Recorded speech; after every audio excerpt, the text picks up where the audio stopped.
वामन भगवान हैं, आपके पास में मांगने के लिए कुछ आ रहे हैं। यथाशक्ति आप उनके कमंडल में जरूर दान दीजिएगा जो आपको लगे। और पंडित जी साथ में चले जाना। वामन भगवान बाप भी बहुत छोटे हैं।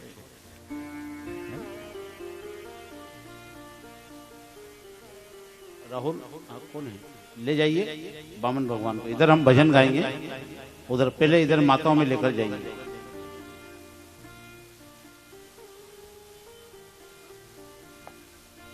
पंडित जी ले जाइए भगवान को।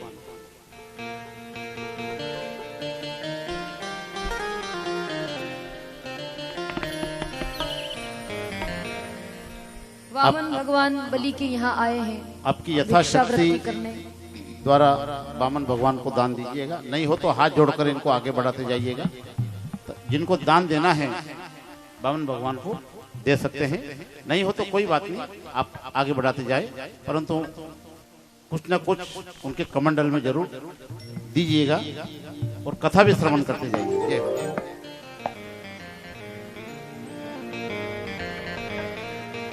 वामन भगवान आए। भक्त कहते हैं, तेरे द्वार खड़ा भगवान, भगत भर दे रे झोली, भगत भर दे रे झोली, भगत भर दे रे झोली। तेरे द्वार खड़ा भगवान, भगत भर दे, भगत भर दे रे झोली, भगत भर दे रे झोली। तेरा होगा बड़ा एहसान, होगा बड़ा एहसान, ये युग युग तेरी रहेगी शान, भगत भर दे, भगति भर दे झोली। द्वार खड़ा भगवान, भगत भर दे, भगति भर दे रे झोली। ताली बजा कर गाएं।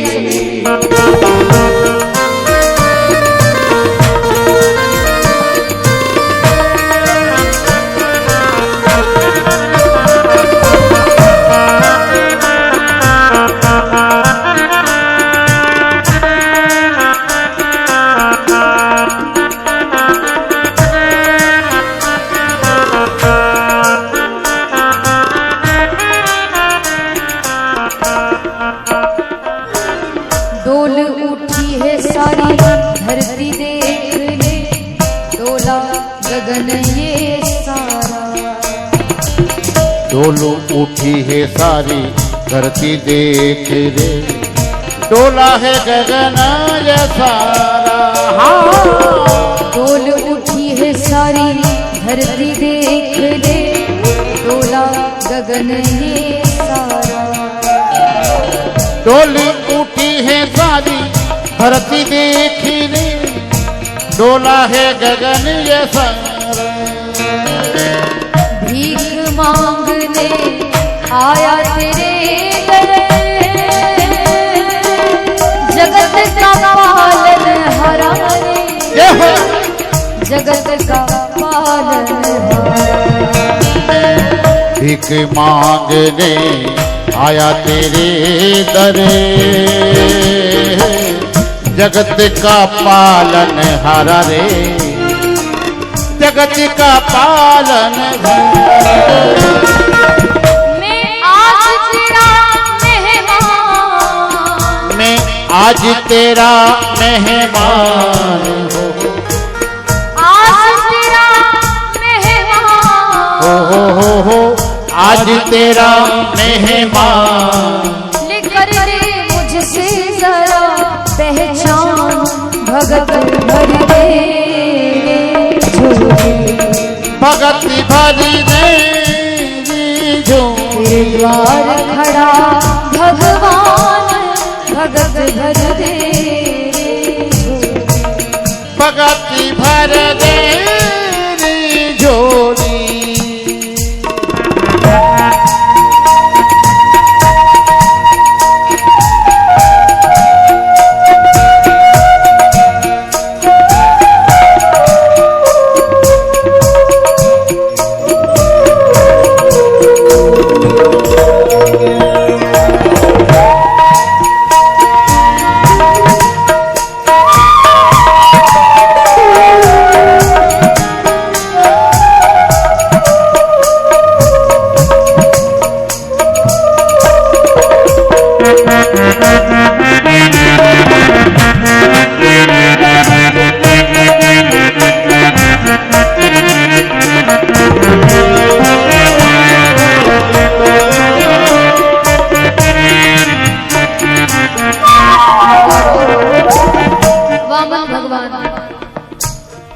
बलि के यहाँ आए भिक्षावृत्ति करने, कहते हैं आज लुटा दे रे सर्वस्व अपना, मान ले मेरा कहना। आज लुटा दे रे सर्वस्व अपना, मान ले कहना मेरा। आज लुटा दे रे सर्वस्व अपना, मान ले मेरा कहना। आज लुटा दे रे सर्वस्व अपना, मान ले मेरा कहना। तो मिट जाएगा पल में तेरा जन्म जन्म का फेरा, जन्म जन्म का फेरा। मिट जाएगा पल में तेरा जन्म जन्म का फेरा रे, जन्म जन्म का। तू छोड़ सकल अभिमान, छोड़ सकल अभिमान, तू छोड़ सकल अभिमान, छोड़ सकल अभिमान। अमर कर ले तू अपना दाम, भगत भर दे जो, अमृत भर दे जो, खड़ा भगवान भगत भर दे जो, भगत भर दे जो। सभी लोग दोनों हाथ खड़े करके ताली बजाएं और मेरे साथ गाएंगे नारायण नारायण श्रीमन नारायण नारायण नारायण नारायण नारायण श्रीमन नारायण नारायण नारायण श्रीमन नारायण नारायण नारायण श्रीमन नारायण नारायण नारायण ओ भजमन नारायण नारायण नारायण भजमन नारायण नारायण नारायण। श्रीमन नारायण नारायण नारायण ओ नारायण नारायण श्रीमन नारायण नारायण नारायण भजमन नारायण नारायण नारायण भजमन नारायण नारायण नारायण ओ श्रीमन नारायण नारायण नारायण ओ श्रीमन नारायण नारायण नारायण। जय हो।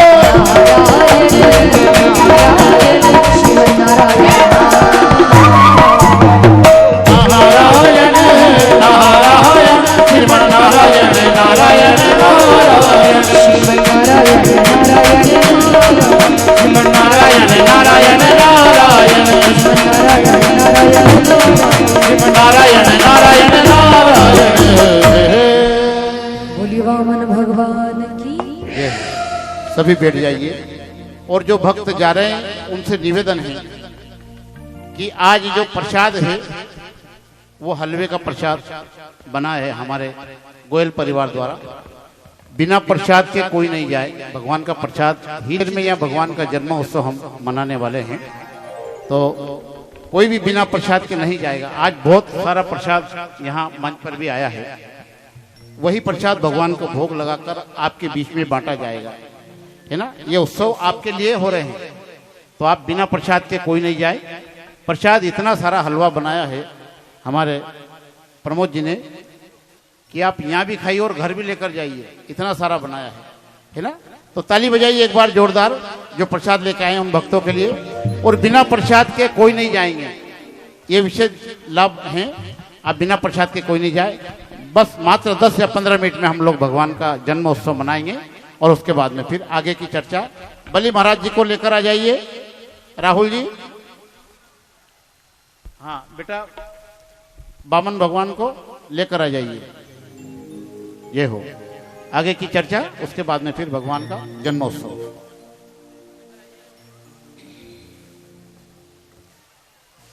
कोई भी खड़ा नहीं हो, शांति से बैठे रहे। आपके लिए बहुत अच्छी व्यवस्था हमारे गोयल परिवार ने, इन भक्तों ने की है प्रसाद की। प्रसाद लेकर ही जाएंगे, थोड़ी देर में आरती होने वाली है। जय हो। बोली गोपाल कृष्ण भगवान की जय।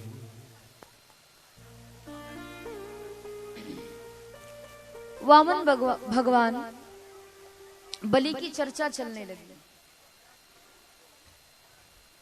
भगवान बोले कि मात्र 3 पग भूमि दान में चाहिए।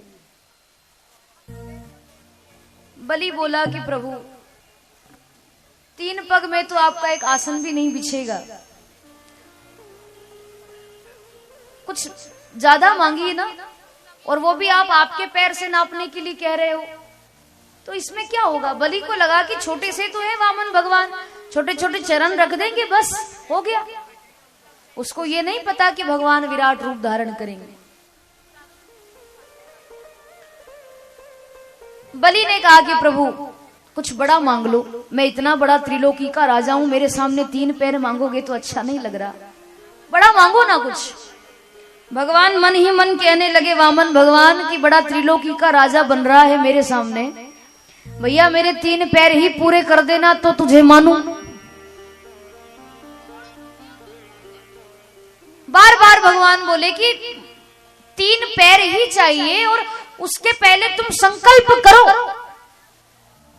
क्योंकि संकल्प के बिना तुम्हें 1 पैर भूमि भी दान में नहीं लेता, तो ये तो 3 पैर है, पहले संकल्प करो।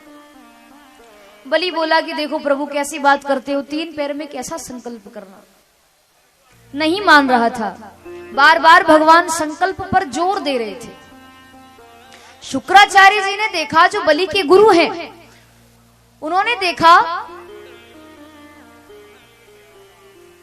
कि ये तो संकल्प पर इतना जोर दे रहे हैं, 3 पैर में कैसा संकल्प करना, 3 पैर में भी कोई संकल्प किया जाता है क्या।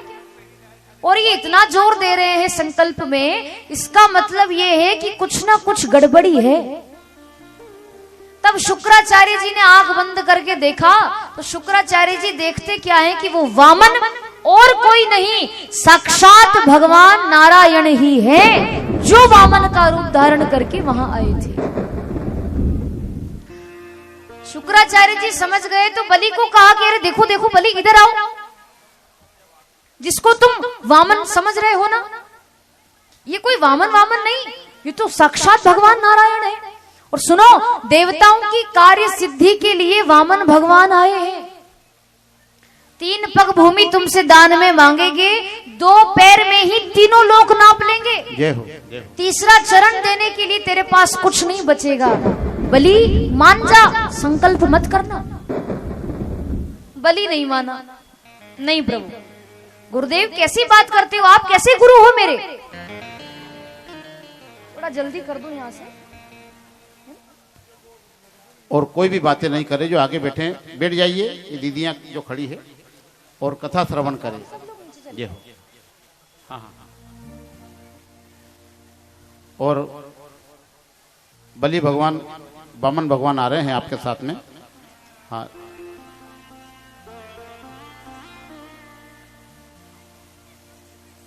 बस बाकी सब कथा पे ध्यान दें। शुक्राचार्य जी ने कहा कि संकल्प मत करना। बलि बोला कि आप कैसे गुरु हैं, अरे गुरु तो और अपने शिष्य को दान करने के लिए, धर्म के कार्यों के लिए प्रेरित करता है, और आप हो कि मैं दान करने जा रहा हूं, आप मना करते हो, आप कैसे गुरु हो। शुक्राचार्य जी बोले दान करो, मैं मना नहीं करता, पर ये भी तो देखो कि दान किसको कर रहे हो। सामने जो है ना वो कोई वामन नहीं है, वो तो साक्षात भगवान है। तुम्हारा सब कुछ लेकर के चले जाएंगे, तुम्हारे पास कुछ नहीं बचेगा। बलि बोला कि भले मेरा सब कुछ चला जाए, भले सब कुछ न्यौछावर कर दूं मैं आज इन पर मैं दान जरूर दूंगा, पीछे नहीं हटूंगा। मैंने तो वचन दे दिया। गुरुदेव कैसी बात करते हो। बार बार शुक्राचार्य जी ने समझाया, बलि नहीं माना। बलि तो गया, कमंडल उठाया, हाथ में गंगा जल लेने ही वाला था। कमंडल में से कहते हैं कि उस कमंडल की जो वो नली होती है जहां से जल निकलता है, उस कमंडल की उस टोटी में, नली में शुक्राचार्य जी सूक्ष्म रूप लेकर के बैठ गए कि कमंडल में से जल बाहर ही नहीं निकलेगा तो ये संकल्प कैसे करेगा। शिष्य को बचाना था, उसके धन को बचाना था।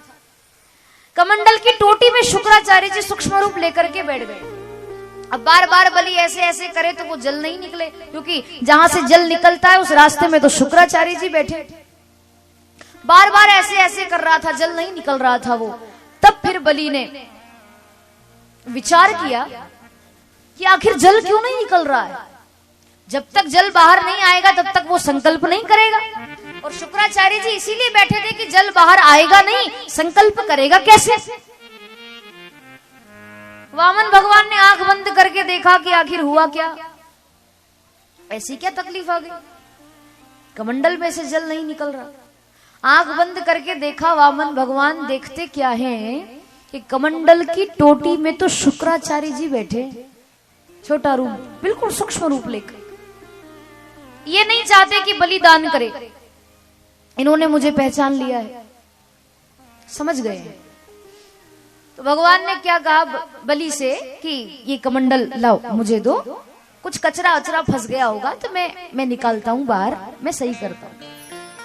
कमंडल बलि से लिया वामन भगवान, नीचे से एक तिनका उठाया, जमीन से तिनका उठाया, और वो तिनका भी इतना नुकीला था, और जिस तरफ से वो नुकीला था ना, उसी तरफ से वही हिस्सा उस कमंडल की टोटी में भगवान ने लगाया। और 8-10 बार ऐसे ऐसे किया, और जहां ऐसे ऐसे किया ना, तो शुक्राचार्य जी की एक आंख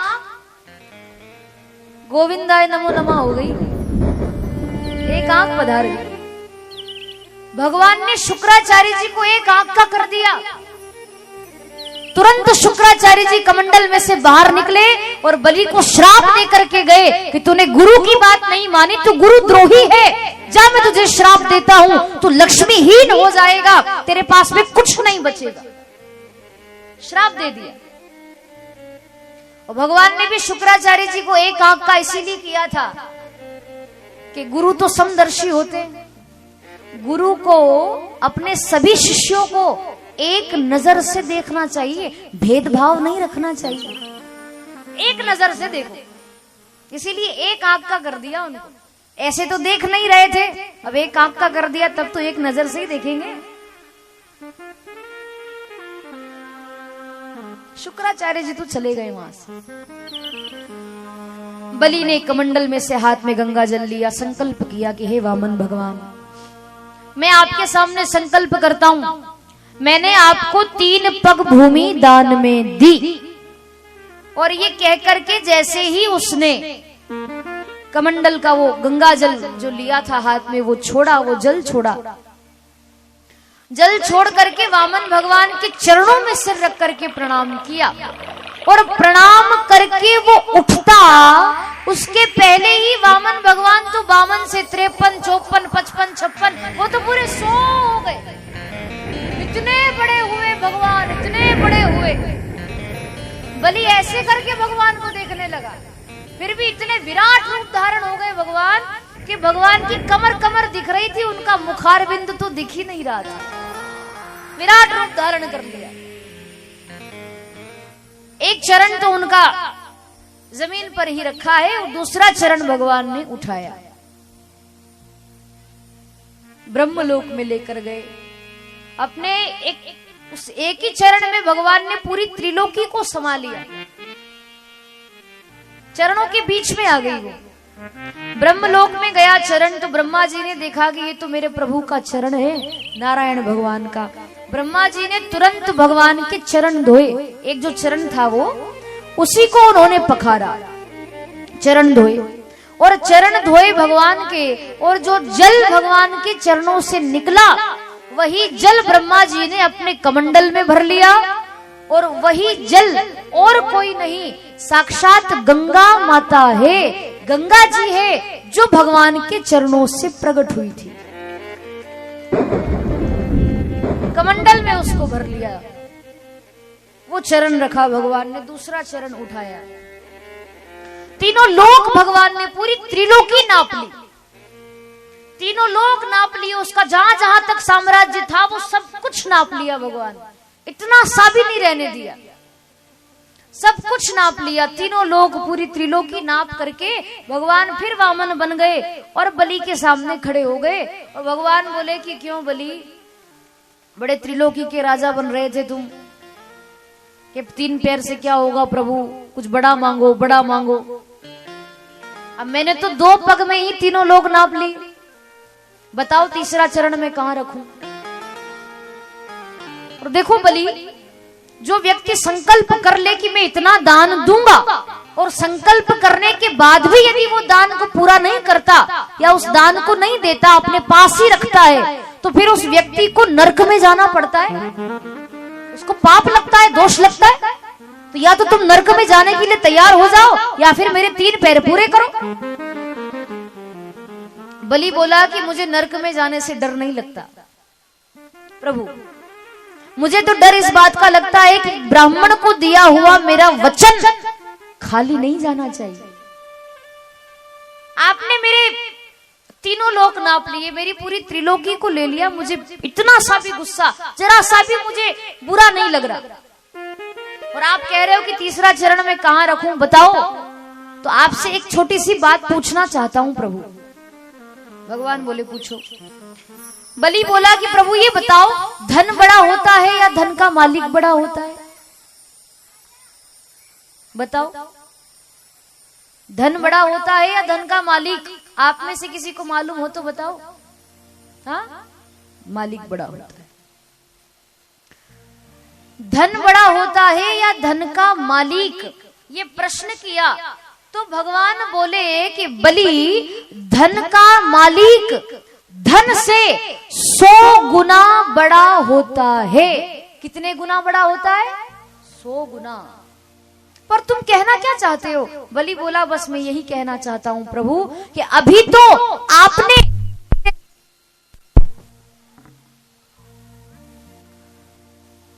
हरिओम बोली गोपाल कृष्ण भगवान की जय। मैं यही कहना चाहता हूं कि अभी तो आपने मेरे धन को नापा है, पर धन का मालिक तो पूरा का पूरा आपके सामने खड़ा है। प्रभु तीसरा चरण आप मेरे मस्तक पर रख दीजिए, यहां रखो, मुझे नाप लो।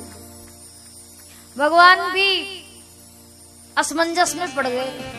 भगवान बोले कि वाह बलि वाह, भक्त तो बहुत देखे पर तुम्हारे जैसा भक्त आज तक नहीं देखा, कि मैं तो तुम्हें छलने के लिए आया था, छल कपट से कैसे भी करके तुम्हारी त्रिलोकी को लेकर चला जाऊंगा। पर बलि आज मुझे ऐसा लग रहा है कि मैंने तुम्हें नहीं, आज तो तूने मुझे ही छल लिया।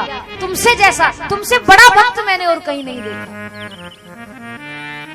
बलि को भगवान उस पर बड़े प्रसन्न हुए। बलि बोला बस प्रभु मुझे कुछ नहीं चाहिए। भगवान ने तीसरा चरण बलि के मस्तक पर रखा और भगवान ने कहा कि कुछ वरदान मांगना चाहते हो तो मांग लो, मेरी देने की इच्छा हो रही है। बलि बोला कि मुझे कुछ नहीं चाहिए प्रभु, बस आपका दर्शन हो गया, मैं कृतार्थ हो गया, मेरी सारी आशाएं खत्म हो गई, मुझे कुछ नहीं चाहिए। भगवान बोले तुम तो कुछ नहीं मांग रहे हो, पर फिर भी मैं अपनी मर्जी से देना चाहता हूं। तो भगवान ने सुतल लोक का राज्य यानी पाताल लोक का राजा बलि को बना दिया कि तुम वहां का राजपाट संभालो, वहां के राजा हो तुम। फिर भी कुछ मांगना हो तो मांग लो, कुछ आकांक्षा है क्या? बलि बोला कि जब आपने मुझे पाताल लोक का राज्य दे ही दिया है तो मैं ये चाहता हूं कि जिस महल में मैं रहूंगा प्रभु, उस महल के जितने दरवाजे हैं और उन दरवाजों दरवाजों में से मैं जब भी आऊं और जाऊं, बाहर जाऊं फिर बाहर से अंदर आऊं, हर एक दरवाजे पर, हर एक द्वार पर मुझे आपका दर्शन होना चाहिए, ये वरदान दे दो। भगवान बोले इसका मतलब तो ये हुआ कि मैं तुम्हारा चौकीदार बन जाऊं। बलि बोला ये मैंने कब कहा? भगवान बोले भैया तुम तो 50 बार घर से बाहर जाओगे, 50 बार घर में आओगे, तो क्या 50 बार दर्शन दूं? बलि बोला हाँ 50 बार दर्शन। तो भगवान बलि के यहां मेरे भाई बहन 1 वर्ष तक रहे वहां पर बलि के यहां। हालांकि फिर लक्ष्मी जी आई और रक्षाबंधन, बलि को राखी बांधी, उसको भाई बनाया और उपहार के तौर पर भगवान को लेकर गई। कथा बहुत है, बताऊंगी तो समय बहुत हो जाएगा। बलि के यहां भगवान आए और जितनी बार वो घर से बाहर निकलता, घर के अंदर जाता, उतनी बार भगवान उसको दर्शन देते और फिर लक्ष्मी जी के साथ भगवान वैकुंठ में आए। ऐसे भगवान की कथा आती है। भोली वामन भगवान की जय। उसके बाद में रामचरितमानस, राम कथा भागवत जी में आई है, वो भी संक्षिप्त में आई है। कभी समय मिला तो फिर आपको विस्तार से सुनाऊंगी, लेकिन अभी तो संक्षिप्त में। आप सब जानते हैं अयोध्या में बहुत बड़े बड़े राजा हुए। राजा हरिश्चंद्र जी हुए, भागीरथ जी हुए, जिनके कारण गंगा मैया आई पृथ्वी पर। बहुत प्रतापी राजा हुए भगवान के वंश में, राम जी के वंश में, सूर्य वंश में। ऐसे ऐसे राजा हुए कि जिनके नाम से ही भगवान के वंश का नाम रघुवंश हुआ, क्योंकि एक रघु नाम के राजा हुए थे। बहुत बड़े बड़े राजा, उन्हीं का क्रम चला और उसमें एक राजा हुए जिनका नाम था राजा दशरथ। दशरथ जी की मुख्य 3 रानियां, माता कौशल्या, माता केकई और माता सुमित्रा। तीनों के यहाँ कोई बालक नहीं थे। तब अपने गुरु वशिष्ठ जी के पास गए दशरथ जी और गुरुदेव से कहा कि गुरुदेव मेरे यहाँ कोई बालक नहीं है, आप कृपा करें कि मेरे यहाँ बालक हो जाए। गुरु ग्रह गया हूं तुरत मही पाला, चरण लागी करी विनय विशाला। निज दुख सुख सब गुरु ही सुनाय हूं, कही वशिष्ठ बहु विधि समुझाय हूं। वशिष्ठ जी से कहा कि मेरे यहाँ कोई बालक नहीं है गुरुदेव, आप आशीर्वाद दो। तो वशिष्ठ जी ने आश्वासन दिया कि राजन चिंता मत करो, धर्म धीर हो यही सुतचारी, त्रिभुवन विदित भगत भयहारी। आपके यहाँ 1 नहीं 2 नहीं राजन, 4 पुत्र होंगे। तीनों लोकों में आपका यश बढ़ेगा, तीनों लोकों में तुम्हारा नाम हो जाएगा। ऐसे बच्चे जन्म लेकर के आएंगे। दशरथ जी ने कहा कि गुरुदेव वो तो ठीक है, पर वो बालक कब होंगे, क्या किया जाए कि जिससे वो बालक हो जाए। तब गुरु वशिष्ठ जी ने कहा कि पुत्र कामेष्ठी यज्ञ कराओ, उससे तुम्हारे यहाँ 4 पुत्र होंगे। तब श्रृंगी ऋषि को बुलाया गया। श्रृंगी ऋषि ही वशिष्ठ बुलावा, पुत्र काम शुभ यज्ञ करावा। पुत्र कामेष्ठी यज्ञ श्रृंगी ऋषि के द्वारा कराया गया। सबने आहुतियां दी। उस यज्ञ में पूर्णाहुति वशिष्ठ मुनि के हाथों से की गई और जैसे ही उन्होंने पूर्णाहुति की, उस यज्ञ मंडप में से अग्नि देवता खीर का पात्र लेकर के प्रकट हो गए। बोलिए अग्नि देवता की जय। वो खीर का पात्र राजा दशरथ को दिया। दशरथ जी ने अपनी तीनों रानियों को बुलाया और उस खीर का आधा भाग कौशल्या जी को दिया, आधा केकई माता को दिया और जितनी खीर बची थी उस पात्र में, वो पात्र सहित सुमित्रा माता के हाथों में दे दी। तीनों माताओं ने खीर खाई, तीनों माताएं गर्भवती हो गई। जा दिन ते हरि गर्भ ही आए, सकल लोक सुख संपत्ति छाए। जोग लगन ग्रह बार तिथि, सकल भय अनुकूल। चर अरु अचर हर्ष जुत, राम जन्म सुख मूल। भगवान चैत्र का महीना है, 9वीं तिथि है, शुक्ल पक्ष है और अभिजीत मुहूर्त यानी दिन के ठीक 12 बजे कौशल्या माता के गर्भ से भगवान नारायण प्रकट होते हैं। बोलिए नारायण भगवान की जय। चैत्र का महीना 9वीं तिथि, 9वीं तिथि मधुमास पुनीता, शुक्ल पक्ष अभिजित हरि प्रीता। मध्य दिवस अति शीत न घामा, पावन काल लोक विश्रामा।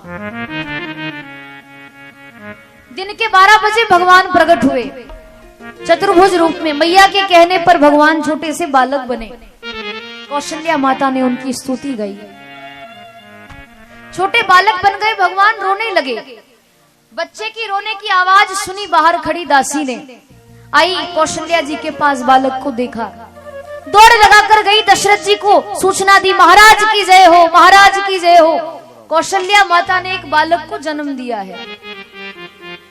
केकई माता ने भी एक बालक को जन्म दिया था और सुमित्रा माता ने 2 बालकों को जन्म दिया था। 4 बच्चों का जन्म हुआ। वो सूचना राजा दशरथ को मिली तो खुशी का ठिकाना नहीं रहा, आनंद बरसने लगा, जन्मोत्सव मनाने लगे। भगवान भोलेनाथ भी वहां राम जी का दर्शन करने के लिए आए। भगवान थोड़े बड़े हुए तो गुरु आश्रम में विद्या अध्ययन करने के लिए भगवान गए। गुरु ग्रह गए पढ़न रघुराई, अल्पकाल विद्या सब आई। उसके बाद में फिर भगवान विद्या प्राप्त करके आए, गुरुकुल से शिक्षा प्राप्त करके आए। तो गुरु विश्वामित्र जी उनको लेने के लिए आ गए। राम लक्ष्मण को लेकर के गए अपने आश्रम। रास्ते में ताड़का का वध भगवान करते हैं और विश्वामित्र जी के आश्रम में जो यज्ञ था उसको भगवान ने सफल किया। फिर विश्वामित्र जी उनको लेकर के आगे बढ़े तो जनकपुर की यात्रा पर भगवान जा रहे हैं। रास्ते में अहिल्या का उद्धार करते हैं। जनकपुर में आए भगवान, धनुष यज्ञ रखा था जनक जी ने। जितनी देर में पलक झपकती है उतनी ही देर में राम जी ने बाएं हाथ से धनुष को उठा लिया और दाहिने हाथ से भगवान ने धनुष को तोड़ दिया। बोलिए श्री रामचंद्र भगवान की जय। बड़े बड़े राजा आए थे पर किसी से धनुष नहीं उठा। भूप सहस दस एक ही 12, लगे उठावन टरई न टारा, पर राम जी ने धनुष को उठा करके तोड़ दिया। भगवान का विवाह जानकी जी के साथ हुआ। गावही छवि अवलोक सहेली, सी जयमाल राम उर्मेली। सीताराम जी का मंगल विवाह होता है। विवाह करके भगवान आए कि उनको 14 वर्ष का वनवास मिल गया। वनवास में भगवान गए, रास्ते में बहुत सारे संतों का दर्शन किया, भक्तों का उद्धार किया और फिर भगवान आगे बढ़े। पंचवटी पर आए, जानकी जी का हरण करके ले गया रावण और फिर भगवान वानरी सेना के साथ में लंका में गए, रावण का उद्धार किया, विभीषण जी को राजा बना दिया और भगवान अपने पुष्पक विमान में बैठकर अयोध्या में आए। राज सिंहासन पर विराजमान हुए, राम जी का राज तिलक हुआ और यहीं पर राम कथा पूर्ण होती है। बोली रामायण मैया की। ऐसी कथा आती। भागवत जी में इतना विस्तार नहीं है राम कथा का, क्योंकि सुखदेव जी ने विचार किया कि अगर मैंने राम कथा सुनाना प्रारंभ कर दी तो ये कृष्ण कथा तो रह ही जाएगी। अभी 2-4 दिन जो बचे हैं भागवत जी के, ये राम कथा में चले जाएंगे। इसीलिए संक्षिप्त में सुनाई और फिर समय मिला तो आपको विस्तार से सुनाएंगे। राम कथा सुनाते हैं। उसके बाद में उस कथा को सुनाना प्रारंभ किया, वो प्रसंग सुनाना प्रारंभ किया जिसका आप हम सब बेसब्री से इंतजार कर रहे हैं। जैसे सूर्य वंश में बहुत बड़े बड़े प्रतापी राजा हुए, ऐसे चंद्र वंश में भी हुए हैं। मथुरा के राजा हैं उग्रसेन जी महाराज, बहुत बड़े प्रतापी राजा उग्रसेन जी। उग्रसेन जी के यहाँ कोई बालक नहीं था। उन्होंने यज्ञ करवाया, पुत्र कामेष्ठी यज्ञ करवाया। उसका ये परिणाम हुआ कि उनकी जो पत्नी है वो गर्भवती हो गई। गर्भ में बालक था, गर्भवती हुई पर वो अपनी सखियों के साथ वन विहार करने के लिए चली गई। वहां पर एक द्रुमिल नाम का राक्षस मिला। उस राक्षस ने उग्रसेन जी की पत्नी को देखा और उस राक्षस की छाया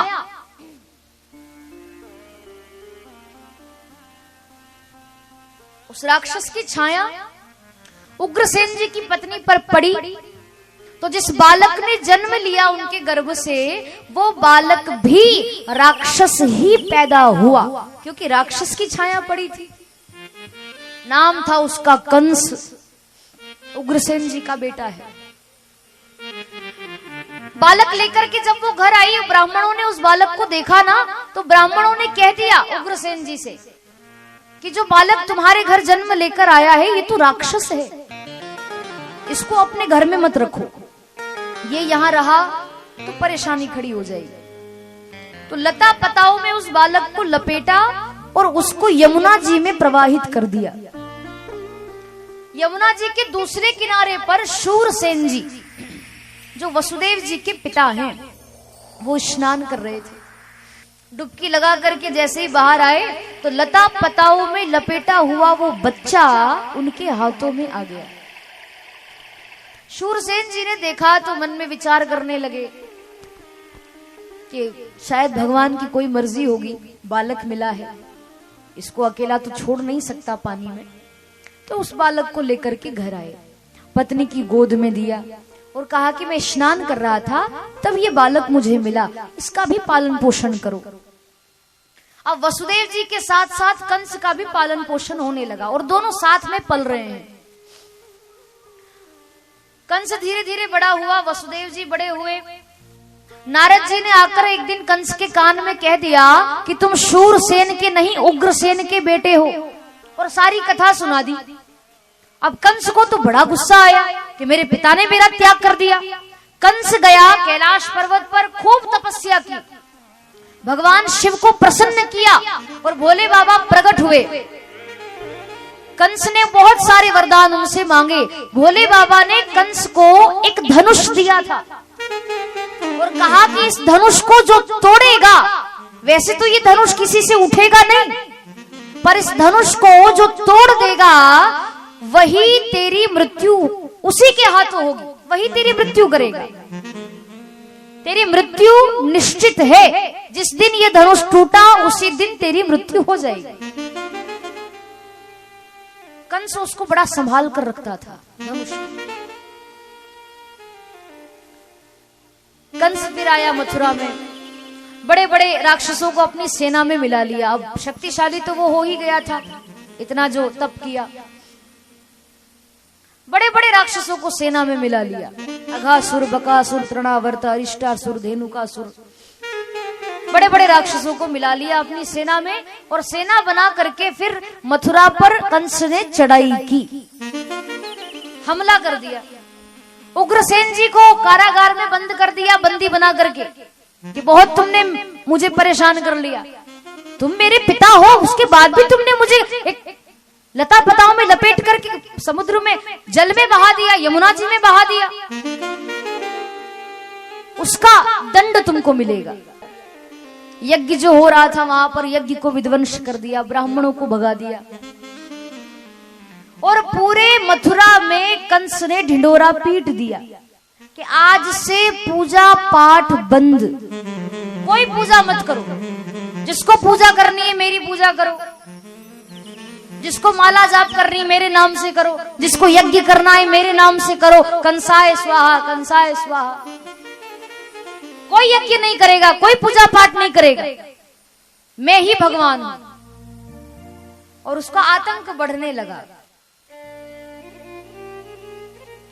कंस ने सोचा कि मेरी चचेरी बहन जो है, काका जी की लड़की देवकी, उसका विवाह कर देता हूं, उसके बाद फिर बढ़िया राजपाट संभालूंगा। तो देवकी का विवाह वसुदेव जी के साथ में कंस ने किया, बड़े धूमधाम से अपनी बहन का विवाह किया। विवाह करके और जब वो देवकी मैया को, अपनी बहन को विदा कर रहा था,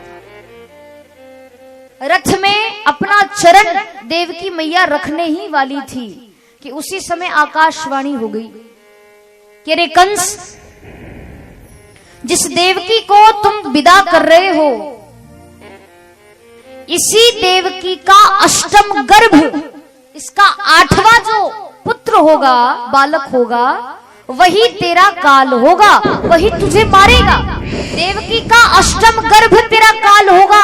ये आकाशवाणी हुई और जैसे ही आकाशवाणी हुई तो कंस को तो बड़ा गुस्सा आया।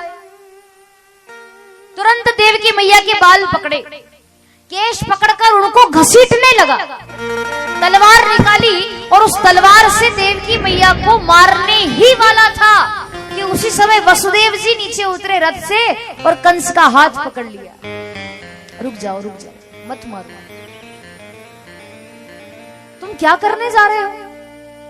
अरे कंस, विवाह के समय तो स्त्री कन्या जो होती है वो लक्ष्मी का रूप होती, उसको तुम मारने जा रहे हो? इस पर हाथ मत उठाओ। और तुमने आकाशवाणी नहीं सुनी क्या? गौर से सुनो ना, क्या कहा कि देवकी का अष्टम गर्भ तेरा काल होगा, यानी इसका बच्चा तुझे मारेगा, ये नहीं मारेगी तुझे। तुम्हें समस्या है तो इसके बच्चों से। देवकी ने तुम्हारा क्या बिगाड़ा है? कंस बोला, क्या बिगाड़ा? अरे मुझे मारने वाले को ये जन्म देगी, इससे पहले मैं इसे ही मार डालूं, इसमें क्या बुराई है? मैं तो इसे मारूंगा। वसुदेव जी बोले, इसे मत मारो, मैं तुम्हें वचन देता हूं, हमारे यहाँ जितने भी बच्चे होंगे मैं उन सब बच्चों को तुम्हें ला करके दे दूंगा, तुम सबको मार देना, पर अभी देवकी को तो छोड़ दो, इसने क्या बिगाड़ा है? कंस बोला कि चलो ठीक है, इतना तुम्हें मान लेता हूं, जितने भी बच्चे होंगे मुझे ला करके दे देना, मैं सबको मार दूंगा, पर मेरी भी एक शर्त है। क्या? जब तक तुम्हारे 8 बालक नहीं हो जाते, जब तक ये देवकी 8 बच्चों को जन्म नहीं देती, तब तक तुमको मेरे कारागार में बंदी बन करके रहना पड़ेगा। हाथ में हथकड़ियां लगानी पड़ेगी, पैर में बेड़ियां पहननी पड़ेगी। अगर शर्त मंजूर हो तो ही मैं इसको छोड़ूंगा, वरना मार डालूंगा। वसुदेव जी ने कहा कि नहीं, हमें शर्त मंजूर है। अब नई शादी हुई, नया विवाह, कारागार में बंद कर दिया, हाथ में हथकड़ियां लगा दी, पैर में बेड़ियां लगा दी। घोर अंधेरा उस कारागार में, ताला लगा दिया कारागार का, पहरेदार छोड़ दिए, सैनिक छोड़ दिए, इन पर ध्यान रखो, नजर रखो। जैसे ही बालक जन्म ले तुरंत सूचना दे देना मुझे, मैं आ जाऊंगा उसको मारने। देवकी मैया और वसुदेव जी कारागार में रहते, बहुत वर्ष बीत गए, और फिर कुछ वर्षों बाद में देवकी मैया ने एक बालक को जन्म दिया। बड़े बालक हुए उनके, जिनका नाम कीर्तिमान था। देवकी मैया के बालक का नाम कीर्तिमान। बालक ने जन्म लिया, बच्चे ने रोना शुरू कर दिया। बच्चा जन्म लेता है तो रोता ही है, जोर जोर से बच्चे ने रोना शुरू किया। सैनिकों ने रोने की आवाज सुनी तो कंस को जाकर सूचना दे दी, महाराज देवकी ने एक बालक को जन्म दिया है। तब आया कंस दौड़ लगाकर, हाथ में तलवार लेकर, देवकी लाओ तुम्हारा बालक दो मुझे। देवकी मैया बोली कि अरे कंस कैसी बात करते हो, तुम्हें जो मारने वाला है, तुम्हारा जो काल है वो तो 8वां बालक है, पहले ने क्या बिगाड़ा है? पहले बालक ने क्या बिगाड़ा है? छोड़ दो इसे, इसे मत मारो। कंस बोला, हाँ बात तो सही है, मेरा जो काल है वो तो 8वां है, पहले ने क्या बिगाड़ा है? नारद जी वहां प्रकट हो गए। नारद जी बोले कि तुमने अगर इसको पहला बालक समझकर छोड़ दिया कंस, और कहीं वो 8वां ही पहला बनकर आ गया तो क्या भरोसा, इसीलिए छोड़ो मत, मार डालो। अच्छा नारद जी, इसका मतलब ये नहीं है कि नारद जी बच्चों की हत्या करवाना चाहते हैं, या नारद जी का कोई गलत उद्देश्य है। नारद जी का उद्देश्य यही है कि जल्दी से जल्दी, जितनी जल्दी हो सके कंस के पाप बढ़े और भगवान अवतार लेकर आए और कंस का उद्धार करे। नारद जी यही चाहते हैं, जन कल्याण की बात करते हैं, स्वार्थ नहीं है उनमें, और कोई भाव नहीं। क्योंकि अगर ऐसे ही दया भाव रखता रहा और छोड़ता रहा तो फिर ये राक्षस कैसा, इसके तो पाप बढ़ने चाहिए। पहले बालक को तुरंत छीना देवकी मैया के हाथ से, बड़ा सा पत्थर रखा हुआ था, उस पर बच्चे को पटक दिया, बच्चे ने तो वहीं प्राण त्याग दिया। रोने लगी देवकी मैया, अब रोने से क्या फायदा। वसुदेव जी ने समझाया कोई बात नहीं। धीरे धीरे करते करते दूसरा बालक हुआ, उस बालक को भी कंस ने मारा, तीसरा हुआ उसको भी मारा, चौथा, पांचवा, छठा, 6 बच्चों को कंस ने मार दिया। जन्म लेते रोते वो बच्चे सैनिक जाकर कह देते कंस आता और मार देता। 6 बच्चों को कंस ने मार दिया। अब ये जो 7वां बालक देवकी मैया के गर्भ में है, ये साधारण बालक नहीं है।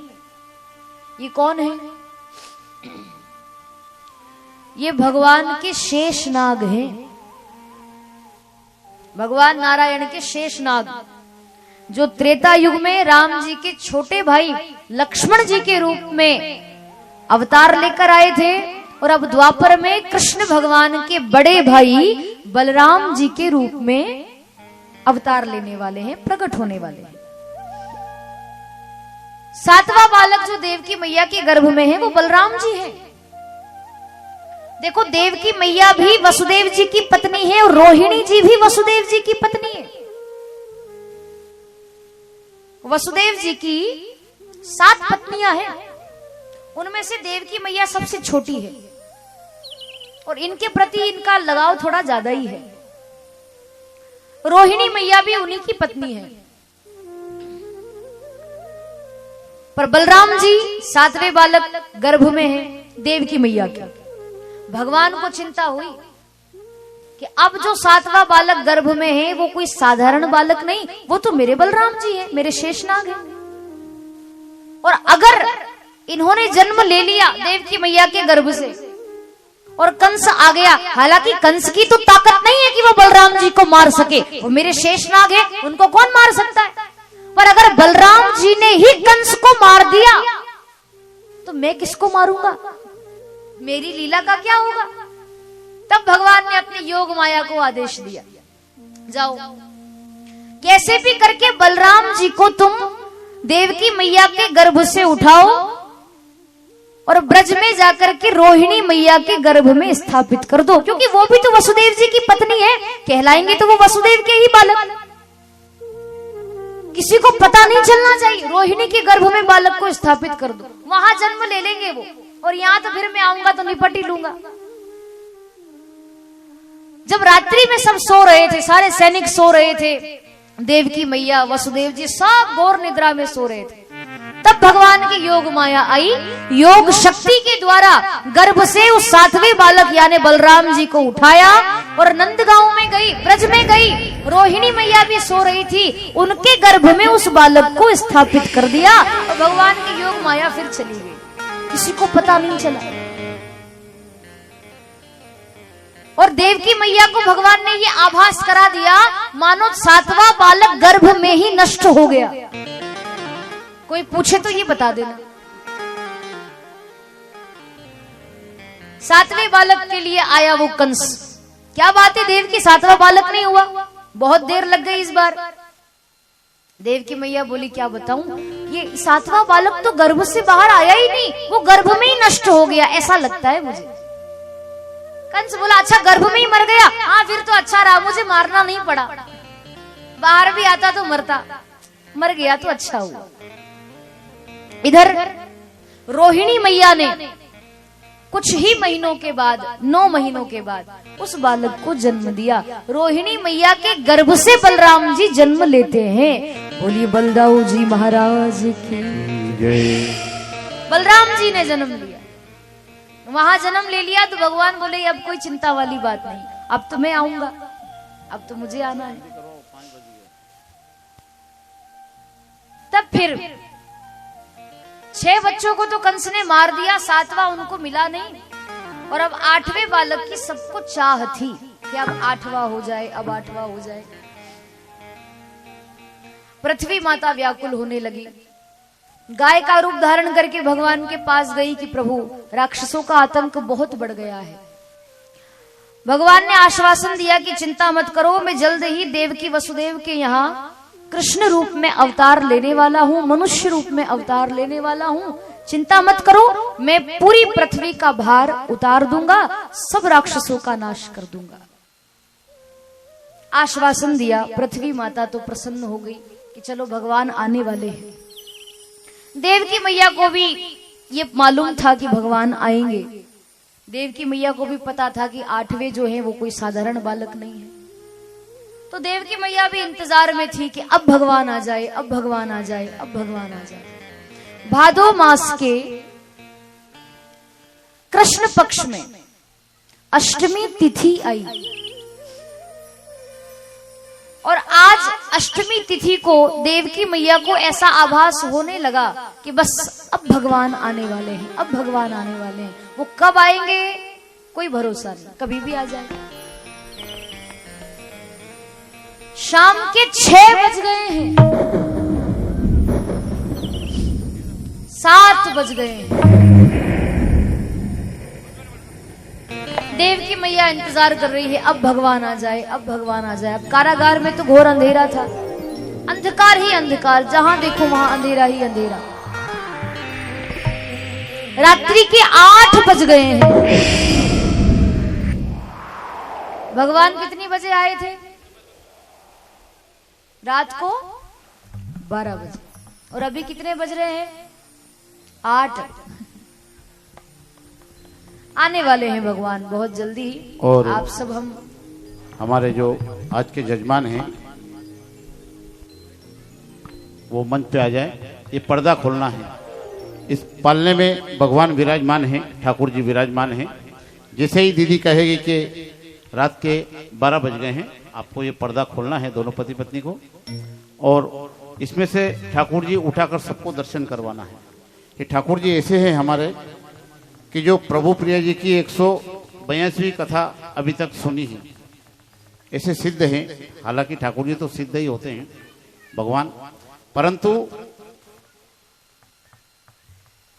कईयों की मनोकामना यहाँ पूर्ण होती है, ठाकुर जी पूरी करते हैं। ऐसे ठाकुर जी हैं। तो जैसे ही रात के 12 बजेंगे तो हमारे यजमान पर्दा खोलेंगे और ठाकुर जी का सबको दर्शन करवाएंगे। और सभी हाथ खड़े करके जयकारा लगाएंगे, है ना। जब जन्म होगा तब अगल बगल खड़ा कर दीजिए और जन्म करवाइए।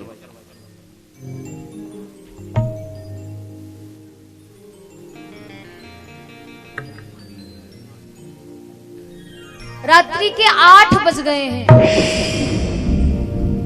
9 बज गए हैं, 10 बजे, 11 बज गए हैं। देवकी मैया कहने लगी, अब तो लो अवतार दयानिधि, अब तो लो अवतार दयानिधि, अब तो लो अवतार दयानिधि, अब तो लो अवतार दयानिधि। भक्त तुम्हें पुकार रहे हैं, भक्त तुम्हें पुकार रहे हैं, जगतपति जगदाधार दयानिधि, जगतपति जगदाधारी दयानिधि। अब तो लो अवतार दयानिधि। अब तो लो अवतारी दयानिधि। ताली बजाकर आप भी गाइए।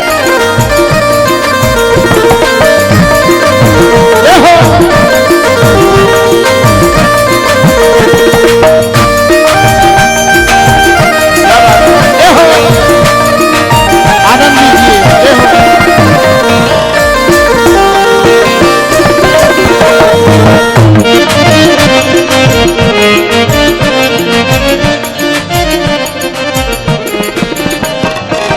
वो ब्राह्मण सब तेरे रहे हैं, वो ब्राह्मण सब तेर रहे हैं, वो ब्राह्मण सब तेरे रहे हैं, वो ब्राह्मण सब तेर रहे हैं।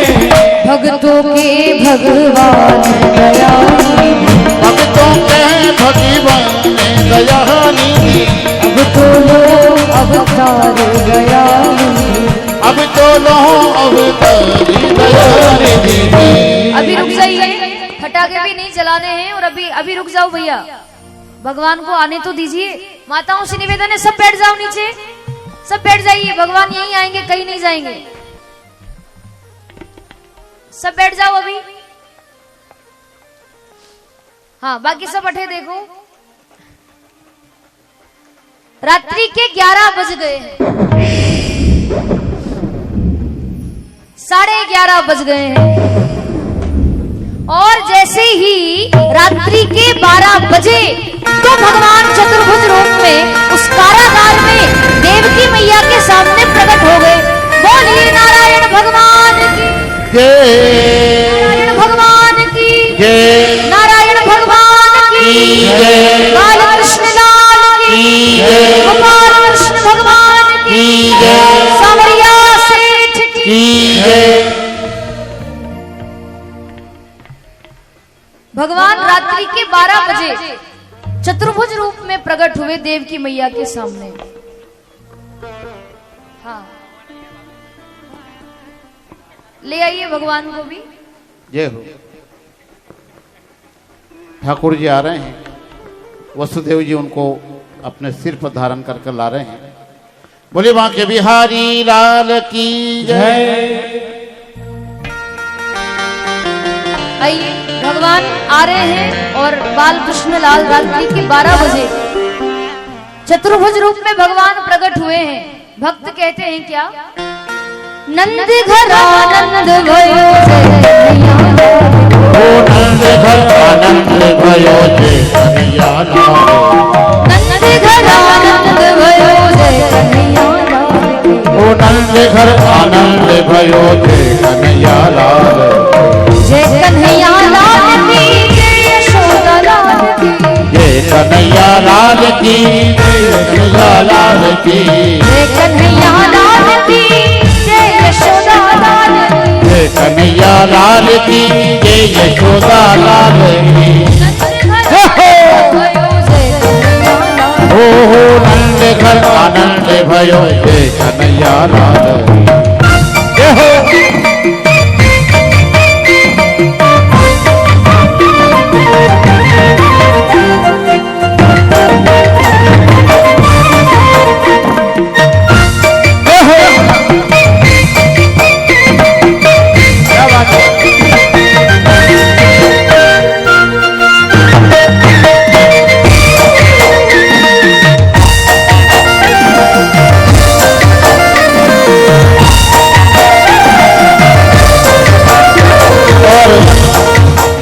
एक मिनट, माताएं ध्यान रखें, अपने अपने आभूषणों का ध्यान रखें, अपने अड़ोसन पड़ोसन को भी देखती रहे।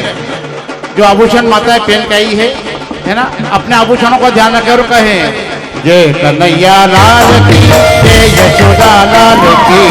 जय हो। देखिए कि जो फूल, सुनिए, ये जो फूल भगवान के ऊपर ना फेंके, उनकी आंखों में चला जाएगा। ये वो कहीं बच्चे हैं अभी, फूल चरणों में चढ़ाए, वसुदेव जी के ऊपर डाले, भगवान पर ना डाले। जय कन्हैया लाल की मदन गोपाल की। जय कन्हैया लाल की जय यशोदा लाल की। जय कन्हैया लाल की जय यशोदा लाल की। ओ नंद घर आनंद भयो जय कन्हैया लाल। ओ हो नंद घर आनंद भयो जय कन्हैया लाल की। अरे नंद घर आनंद भयो जय कन्हैया लाल की। ओ नंद घर आनंद भयो जय कन्हैया लाल। जय हो। जय हो।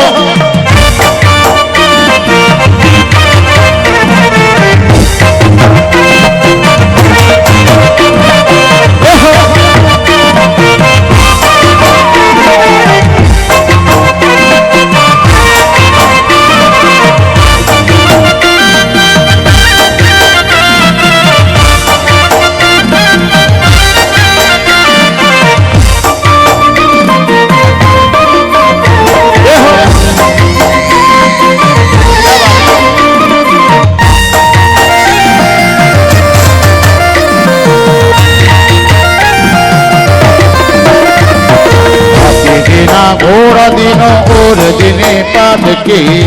दिनों घोड़ा दिनो और दिने पाल की। दिनों घोड़ा दिनो और दिने पाल की।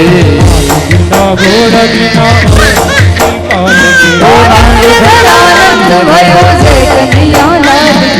नंद घर आनंद भयो जय कन्हैया लाल। नंद घर आनंद भयो जय कन्हैया लाल। ओ हो नंद घर आनंद भयो जय कन्हैया लाल। जय हो।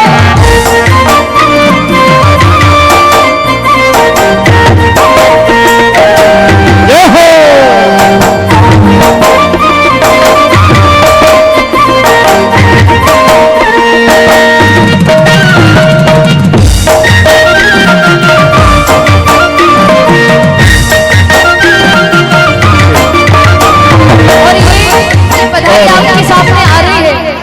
रुकिए रुकिए, ए बेटा रुको, पीछे बांट कर आइए, पीछे जाइए, उधर पीछे बांटिए। हाँ, यहाँ नहीं, सभी यहाँ नहीं बांटना है, पीछे जो माताएं खड़ी है उधर भी। हाँ, प्रमोद जी प्रसाद पीछे ले जाइए। ओ नंद घर आनंद भयो नंद घर आनंद भयो जय कन्हैया लाल। अपने आभूषण संभाल कर रखें। जय यशोदा लाल की, जय कन्हैया लाल की, जय यशोदा लाल की। अरे जय कन्हैया लाल की, जय यशोदा लाल की। कन्हैया लाल की, जय यशोदा लाल की। ओ नंद घर आनंद भयो जय कन्हैया लाल। ओहो नंद घर आनंद भयो जय कन्हैया लाल की। और ये प्रसाद यहाँ नहीं होता है, प्रसाद पीछे बांट कर आए, चॉकलेट वगैरह पीछे बांटिए। जो माताएं दूर दूर से आई है, इधर पुरुषों में भी दूर दूर से बांटिए। गोविंद गोकुल आयो हो, गोविंद गोकुल आयो हो, गोविंद गोकुल आयो, गोविंद गोकुल आयो। ओ नंद घर आनंद भयो जय कन्हैया लाल। ओ नंद घर आनंद भयो जय कन्हैया लाल। हाथी घोड़ा पाल की जय कन्हैया लाल की। हाथी घोड़ा पाल की जय कन्हैया लाल की। अरे हाथी घोड़ा पाल की जय कन्हैया लाल की। हाथी घोड़ा पाल की जय कन्हैया लाल की। ओ नंद घर आनंद भयो जय कन्हैया लाल की। ओ नंद घर आनंद भयो जय कन्हैया लाल। बिरज में है रही जय जयकार नंद घर लाला जायो। बिरज में है रही जय जयकार नंद घर लाला जायो। लाला जायो है यशोदा ने लाला जायो है। ओहो लाला जायो है, बिरज में लाला जायो है। बिरज में बिरज में बिरज में है जय जयकार नंद घर लाला जायो है। बिरज में है रही जय जयकार नंद घर लाला जायो रे। बिरज में है रही जय जयकार नंद घर लाला जायो रे।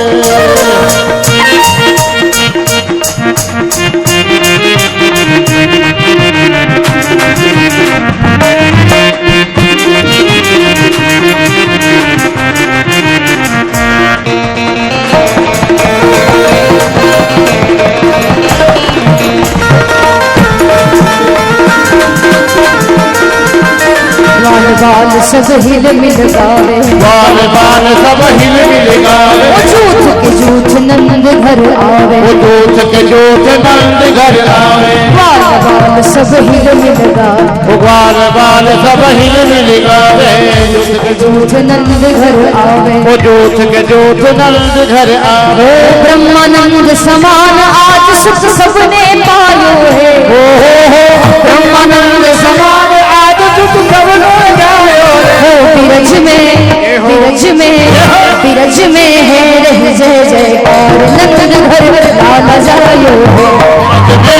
यही जय जयकार नंद घर लाला जायो। नंद के लाला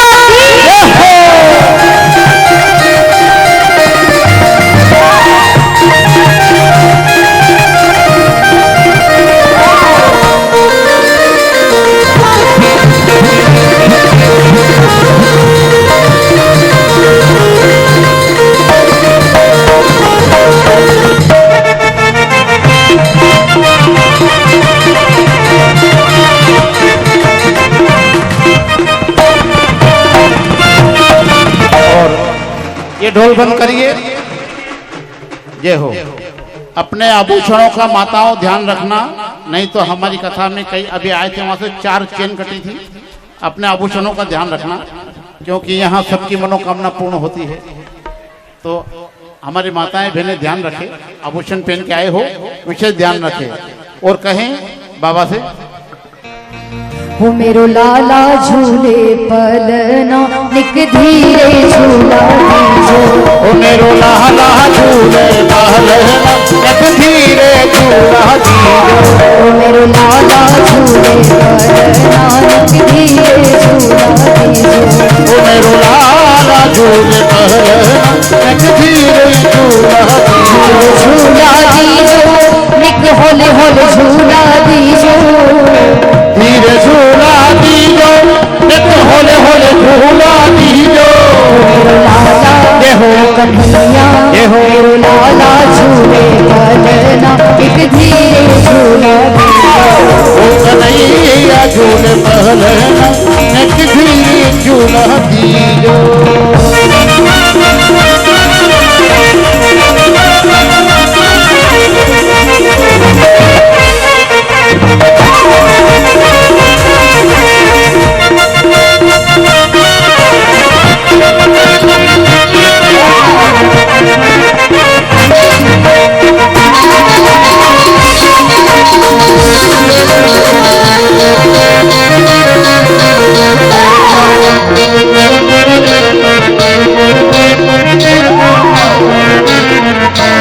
काहे को यको बन्योर पालनो, काहे को यक बन्योर पालनो हो, काहे को यको बन्योर पालनो, काहे को यक बन्योर पालना। काहे के ये हो काहे के ये हो काहे के लागे ढूंढना, एक धीरे झूला दीजो।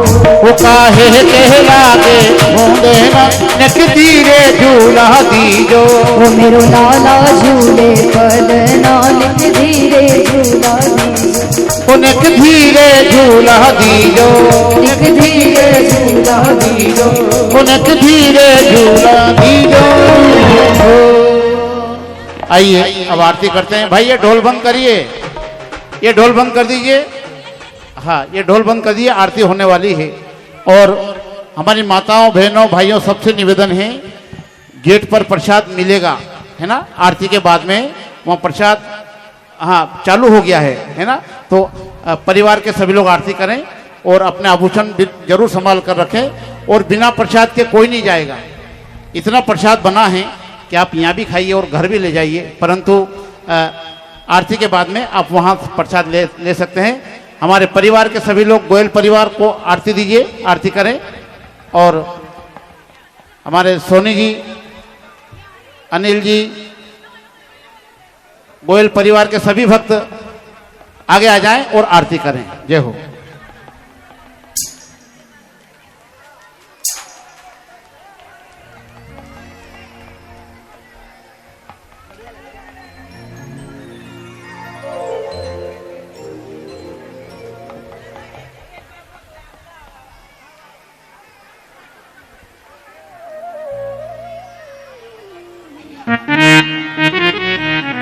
बोले बांके बिहारी लाल की जय। भाई थोड़ा इको डालिए इसमें, इको कैसा बज रहा है यार। Hello hello hello hello.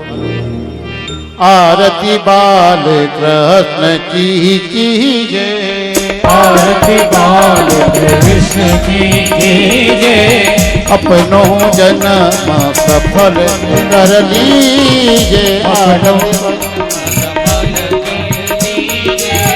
Aarti Bal Krishna की जय, आरती बाल कृष्ण की जय। श्री यशोदा को परम दुलारो, श्री यशोदा को परम दुलारो। बाबा की अखियन को तारो, बाबा की अखियन को तारो। गोपियन के प्राणन सो प्यारो, गोपियन के प्राणन सो प्यारो।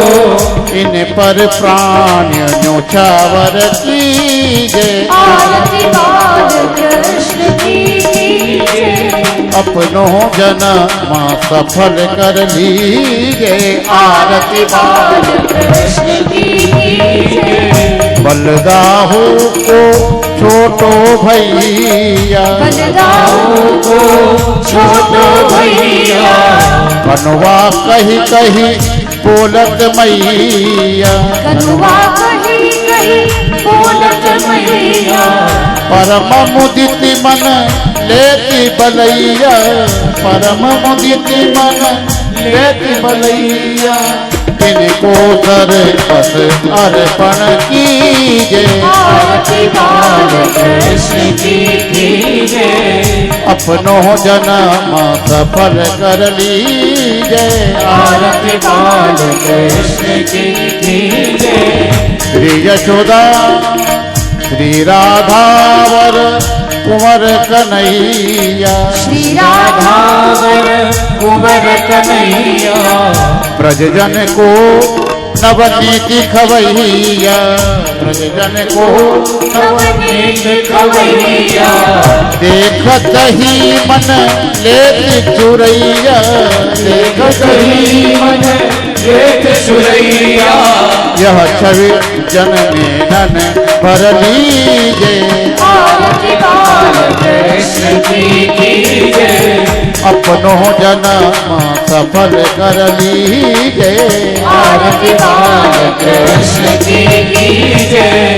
तोतरी बोलत मधुर सुहावे दूतरी बोलत मधुर सुहावे सखन माध्य खेलत सुख पावे सखन माध्य खेलत सुख पावे सोई सुकृति जो इनको ध्यावे सोई सुकृति जो इनको भावे अब इनको अपनो कर लीजे आरती बाल कृष्ण की जय। अपनो जन्म सफल कर लीजे आरती बाल कृष्ण की जय।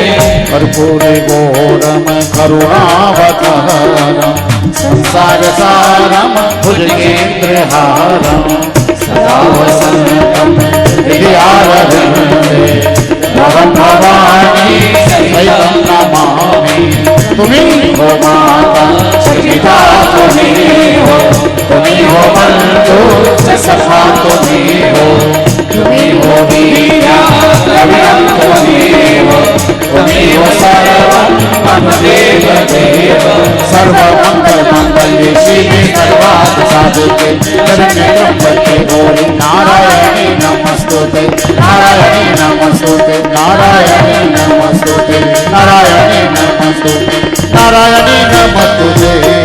आरार्तिकम जलील शिथिलीकरणम महा पुष्प हाथ में ले लीजिए।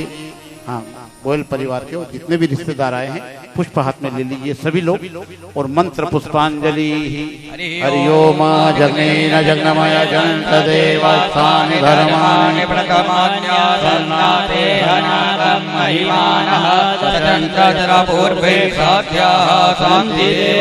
ओम राजाधिराजाय प्रसन्नसायिने नमो वयं वै सर्वनाय कुर्महे समे कामानि कामकामाय मह्यं कामेश्वरो मे संवर्धनातु कुबेराय मे सवनाय एकदन्ताय विद्महे वक्रतुण्डाय धीमहि तन्नो दन्ति प्रचोदयात् कात्यायने च विद्महे कन्याकुमारिकाय धीमहि तन्नो देवी प्रचोदयात् जनपुरुषाय विद्महे महादेवाय धीमहि तन्नो रुद्रः प्रचोदयात् अंजलि सुताय विद्महे वायुपुत्राय धीमहि तन्नो हनुमत प्रचोदयात् ज्ञानगंगाय विद्महे पंचमवेदाय विद्महे तन्नो श्रीमद्भागवत प्रचोदयात् नाना सुगन्धवदवाणी यथा कालो भवानी च पुष्पांजलिर्मया दित्तिग्रह नाम परमेश्वरः मंत्र पुष्पांजलि ही समर्पयामि।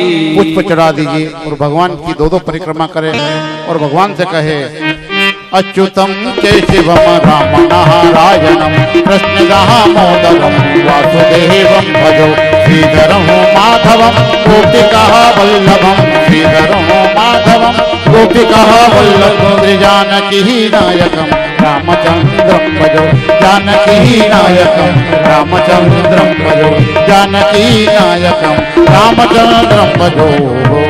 बोल हनुमान जी महाराज की जय। महाकाल भगवान की जय। ग्राम देवता की जय। स्थान देवता की